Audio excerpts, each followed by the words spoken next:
See, I know it was a different level of competition, but this was a Renato Moicano I was expecting to see against Beneil Dariush. But hey, it's your boy DHP, and y'all know the rest, man. And hey, so this is my UFC Vegas 115 review. By the way, I'm not going to rant about the Apex. For those that have been following my videos for a cool minute, y'all know each and every time we go back to the Apex, I have some type of rant about the Apex, because I feel even with this card right here, and shout out to the to my mans that comment on the video. Like I be saying on these videos, on paper, it's not appealing to the casuals or anything like that, or something you can take to a promoter in a big city. But these are the cards that be full of bangers, because these niggas, they want to fight just to showcase their talent, and they fight to fight. They don't fight just to keep, that W on their record. But at the same time, if you had a good crowd, or just even a small market crowd, the card would have highlighted the atmosphere of the crowd. Because this was a very good card, very good, highly skilled and entertaining card overall. So I don't go too deep with it. I be ranting enough about the Apex, and you know what? With this review, I'm gonna take a little approach with the thumbnail picture and more of a highlight talk, because this is 4 in a row, bruh. 4 in a row with the featherweights. We had Kevin Valhaios. Then we had Luke Riley, right? Who was the other one? Who was the other one? We just talked about it. It was Luke Riley. Who was the other one? Who? Let me see. Let me find out. Oh, Le'Veon Douglas. And now this week, Sugar Sean's prodigy, Tommy Mcmillen. And you know what? The thing about Tommy Mcmillen, I totally forgot that he was like real live coached by them niggas, by Tim Welch and Sugar Sean. I just knew that he had, like, if you would have thought, if you didn't look too deep into his camp, that who he was with Sugar Sean and them, and just go off his personality and shit like that, you would say that, that's the featherweight version of Sugar Sean. But it really all makes sense. That's on me, because I'm usually on point with who's in what camp and shit like that. But I totally forgot about that. As somebody who watched Dana White Contender Series, I totally forgot about that. But Tommy Mcmillen, we had Kevin Valhaios, Luke Riley, Le'Veon Douglas, and now Tommy Mcmillen. Featherweights is on the roll, bro. Featherweight, give it another year and a half, 2 years. Featherweight is hands down might be the best weight class in the UFC. Because they bringing that boxing and kickboxing base back into the weight class with a little bit of grappling too. But I'm going to go over the main card winners, and then we're going to talk about the fights. Because Renato Moicano, this was a very good, like I said, this was a Renato Moicano I wish that it showed up against Beneil Dariush. But it also, you know what though, it also highlights how good Beneil Dariush is. Because a lot of niggas kind of underrate Beneil, because he don't, if you really look at Beneil's body build, he really don't look like he's as agile and quick on his feet as you think he is. But Renato Moicano was night and day. It was a night and day difference with this fight. But that might be due to Beneil Dariush, how good he is. But Renato Moicano got Chris Duncan out of there with a second round rear naked choke. Venera Janova pretty much dominated. Tabitha Ritchie won unanimous decision. Abdul Yakinov submitted Brinson Ribeiro, and that shit was quick too. Ethan Ewing, we're gonna get to him too, because that shit reminded me of TJ Dillashaw just a little bit, and I'm gonna explain why later. But Ethan Ewing shut down Rafael Estevam in the third round with a nice liver shot. Tommy Mcmillen in a nice war. Tell you the truth, that was low key. And Zucchini, he had some bright moments in the fights too. So it wasn't all Tommy Mcmillen, but that fight was a low key, a low budget Stephen Bonner, Forrest Griffin type fight. But you can add that to fight of the year candidate. Add that fight to one of the fight of the year candidates. And then Jose Delano took a unanimous decision over Robert Racula. But that boy, easy money, Henito Moicano. And you know what? With this fight with Chris Duncan, I was shocked. Hold on, this cat right here, boy. It's it's every video with this cat. Unless I'm sitting down doing the face cam in my office. Let me tell you. But anyway, I was very shocked with Chris Duncan's takedown defense. Cause that first round, the way Henito and I was like, bro, don't tell me this about to be one of these fights where I'm gonna look stupid with the predictions like I don't know MMA. But I'm like, why is Henito Moicano? I know damn well he know how to. He's a high level grappler. So why is he choosing like try to take him down like this way, you know? And Chris Duncan, when he stuffed like the first two takedowns, I'm like, okay, Henito, what are we doing here? But I like how Henito was setting up his shit, and it seemed like the way, especially that how that second round played out, it seemed like Henito, he wasn't really gonna force the grappling. Like he was basically just throwing a couple feelers out here just to grind him out a little bit, just to see what he's working with. But I like how Henito was setting a lot of shit up with his boxing and his kickboxing. I like the teep kicks. His body work was hurting Chris Duncan. I'm like, okay. And then his jabs, the way Henito was pumping out his jabs and his straight crosses, I'm like, Henito is actually more technical than what I give him credit for. Henito, he has good boxing, but I'm like, this is a little bit more technical than what I'm used to with Henito Moicano. So I like how he set the shit up, and then going to that second round, he set him down with that hook, and then as soon as it got to the fight on the ground, you can see clear as day who's the more dominant fighter. And I said it in the preview, even though it was short. I said in the preview, I'm like, once this fight goes to the ground, it ain't nothing Chris Duncan could really do. And once that fight went to the ground, once he got stunned, got dropped, he had the rear naked like 2 or 3 times before he finally sinked it in. But the grounded pound damage into the rear naked choke, and you know, Henito, he's not one of those panic. You can tell how high level grappling Henito Moicano really is. And I used to say this all the time. I'm like, Henito is like a low budget, like Islam and Khabib for real. Tell you the truth. But you can tell how patient and his IQ on the ground is, because it was like he wasn't really panicking that much to sink the rear naked in the first time. It was like he got it, and then when he knew he didn't get the angle, he did nice grounded pound damage on Chris Duncan. And then as soon as he got his back completely, when Chris Duncan fell back to Henito's chest, and I'm like, okay, yeah, this pretty much wraps right here, because now you gave Henito the angle that he needed, and sure enough, Henito got the angle that he needed and got Chris Duncan out of there. But this was a typical outclassing. Now, I didn't expect Henito to be that technical with the boxing, his kickboxing, because I like his level changes. I like his body work, how he was, you know, giving it to Chris with the teep kicks. At first starting out, I'm like, okay, if this fight go the long distance, Henito Moicano, hey, Silvestri, hold on, y'all. Get your ass over here. Lord Jesus. Man, I'd have lost my. Oh, yeah.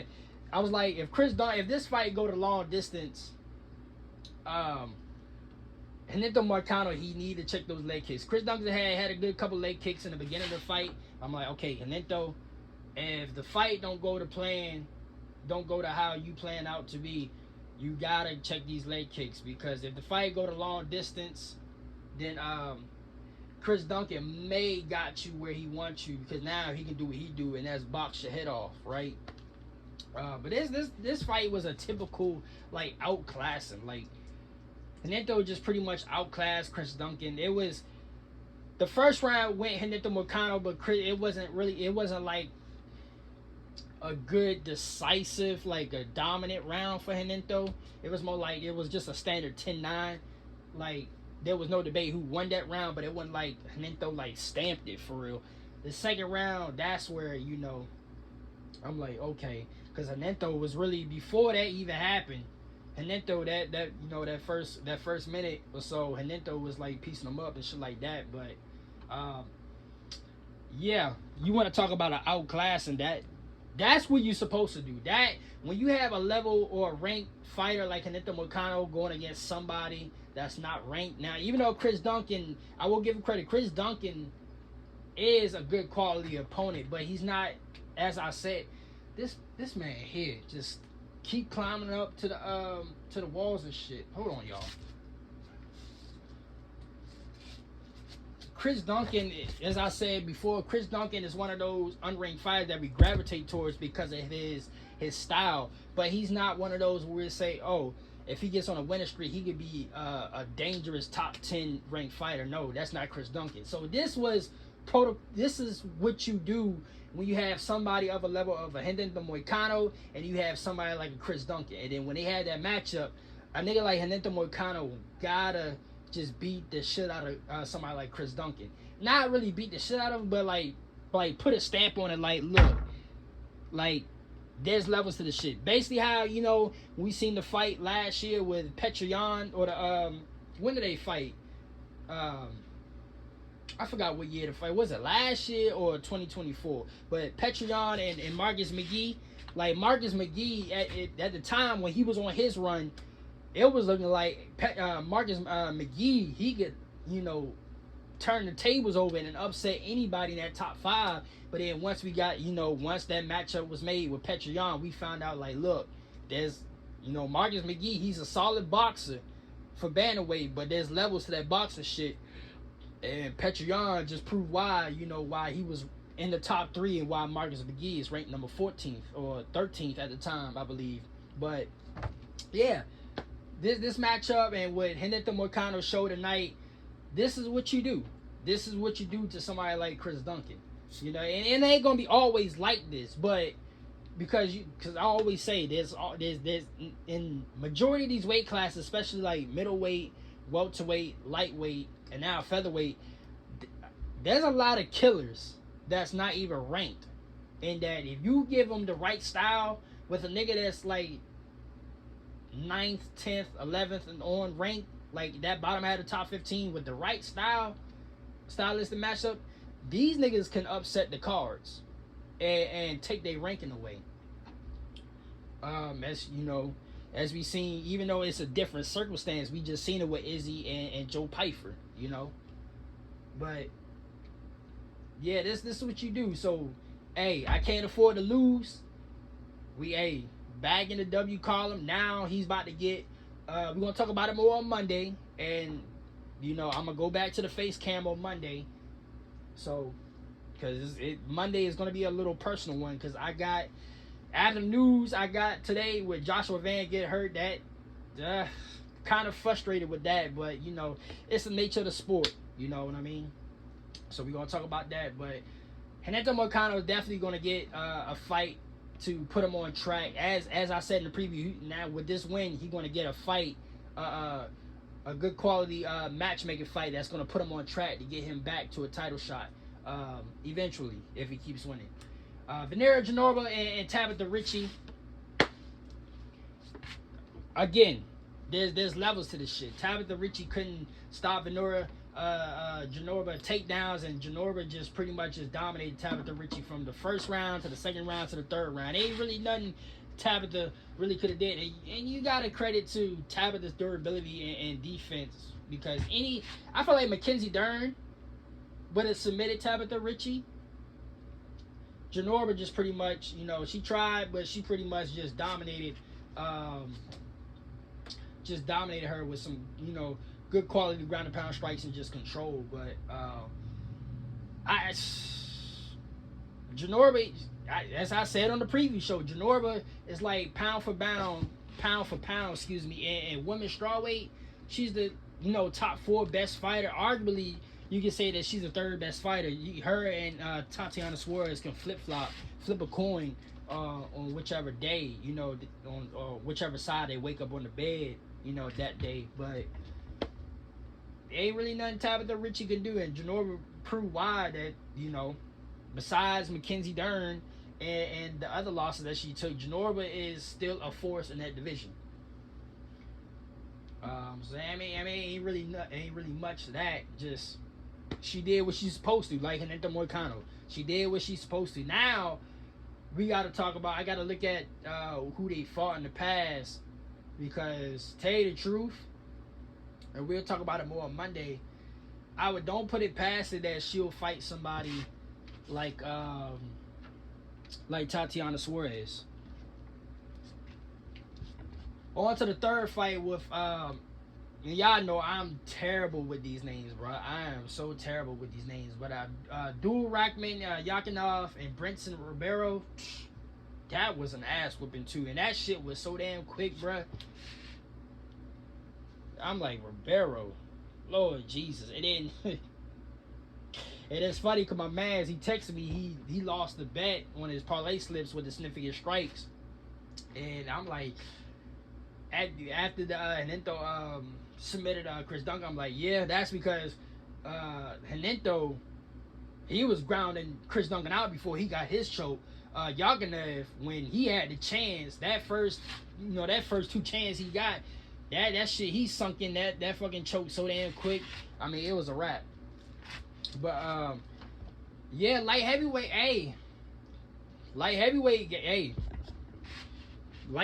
is getting the right prospects, bro. This is exactly what we need. It was one fight earlier too. I forgot what card, but I'm like, this is exactly what light heavyweight need. Because light heavyweight, I forgot. I gotta go back through my videos and see what fight I was talking about. But light heavyweight, y'all know how I feel about light heavyweight. Like, the skill gap is like so far in between, especially with Alex Pereira gone now. It's like you only got Yuri, Khalil Roundtree, Carlos Oberg, and that's pretty much it. I'm not counting Jan Blachowicz because I feel like he's on his way out type shit. But it's really only like 3-4 niggas at light heavyweight that's actually have a good skill set and a good base. Everybody else is just jockeying for position. But you got like Asmat. So I mean, we is getting some good up and coming fighters and the current generation fighters, progressing at light heavyweight. But somebody like Yakinov, light heavyweight is in dire need of somebody like him. But Ethan Ewan and Rafael Estevan, this is what I want to get to too.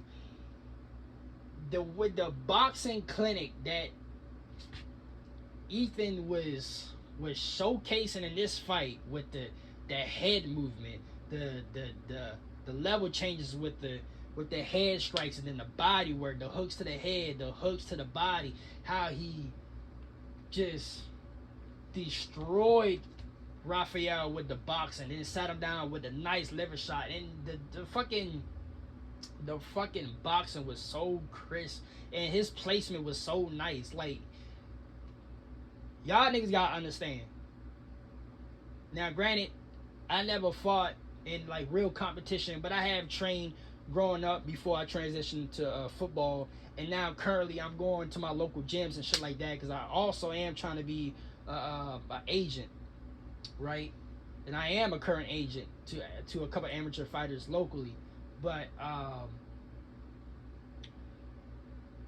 when you watch some of these guys spar and shit like that, and you really dissect how they set up their punches and how they level change, placement. What did Connor say? Precision. Or what did? Hold on, not Connor. Connor said, what did Connor say? Because I'm kind of fucking up his quotes, but somebody else said that too. But it's along the line like, bruh, precision beats speed, bruh. Like, you can have all the speed in the world, but you gotta have the right precision and placement, because You can have the speed, but if the punch don't land flush, what good is the speed if you not touching them in the right spot? And Ethan Ewing, what he showed in this fight with Raphael, his placement is something to behold of. Like bantamweight, bruh. Like he's not T.J. Dillashaw, but the way he worked Rafael Estevam in this fight, it was borderline how TJ outworked Joe Soto and Renan Barão. Like the shit was nice and beautiful. So Ethan Ewing, and I heard of his name before. This is my first time actually seeing him fight.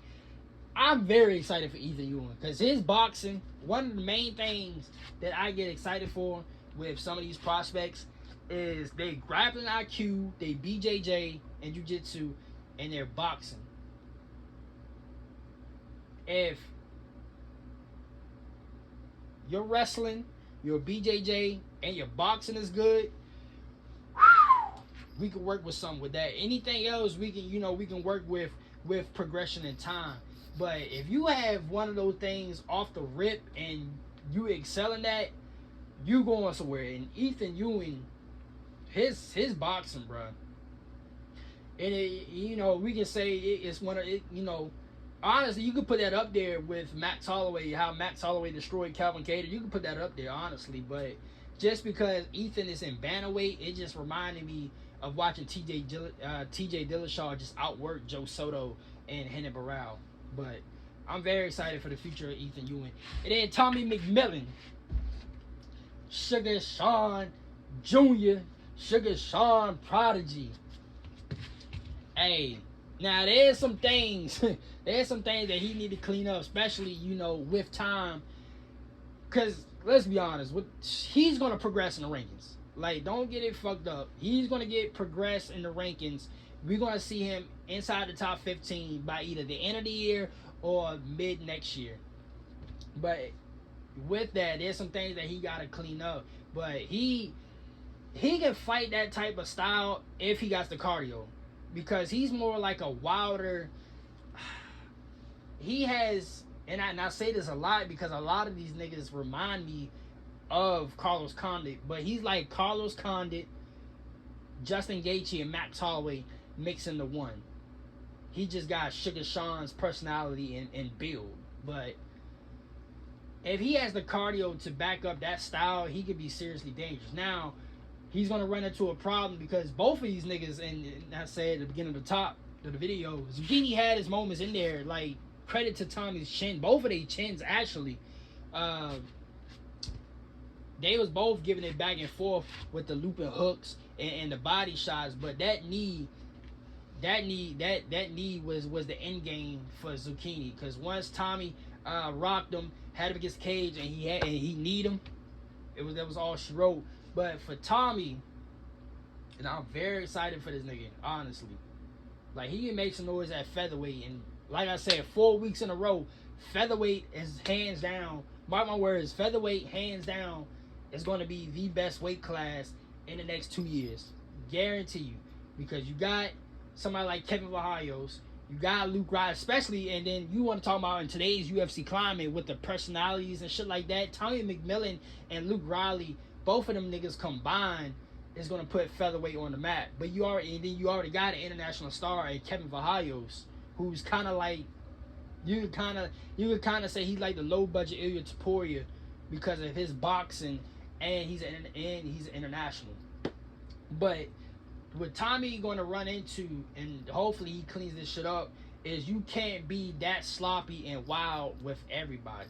You just can't, especially with niggas like Movsar Evlov. Now, granted, I don't think he will ever fight Movsar Evlov because the timeline, I feel like he might run into problems. Not run into problems, but I feel like the timeline of progression is not going to match up. Like, I think Movsar might age out by the time Tommy gets, unless he like really progresses and he fast track this nigga. Tommy is not going to face somebody like Movsar. But there are other grapplers at featherweight where if he's not careful, he can run into being too sloppy and just getting taken down just like that. Unless he got some high level BJJ, Tommy got to clean that shit up. There's a time where you can be sloppy and shit like that, but there's a time where you got to clean that shit up. Like, look at Sugar Sean. Like, at one point, Sugar Sean was like a high volume striker. He still is a high volume striker, but like certain styles, you know, he's patient and methodical with his shit. So Tommy, I'm pretty sure they go back to camp. They're gonna work on that, and plus, he's not a polished fighter just yet. So I'm pretty sure they're gonna work on that. They're gonna work on that. But I'm just saying, in the future, he continues to be sloppy like that. He's gonna run into some grapplers that's gonna like fully take advantage. Even somebody like Diego Lopez. You know, Diego Lopez might be, because I don't think. I'm gonna have to check the age of some of these fighters, because I feel like Diego is not old enough where the timeline might Diego might get aged out. I'm gonna check the age on these on the current top 10. That'll be much more of a deep dive for Monday. But yeah, Tommy, bruh, he's gonna be the highlight on the title. And so, hold on, y'all. This cat. Come here. What are you doing? What are you doing? Yeah, he's gonna be the highlight of this title and the thumbnail picture. But then we go into the opening fight with Jose Delino and Robert Ricula. This fight, right? Nigga, you want to talk about high level striking? Look, the cat go right back to it. You want to talk about high level striking matchup? Honestly, you can say this was fight of the year candidate too. Oh my god, this cat right here. Y'all gonna get some bloopers in this video, cause this cat done knocked down the damn internet box. But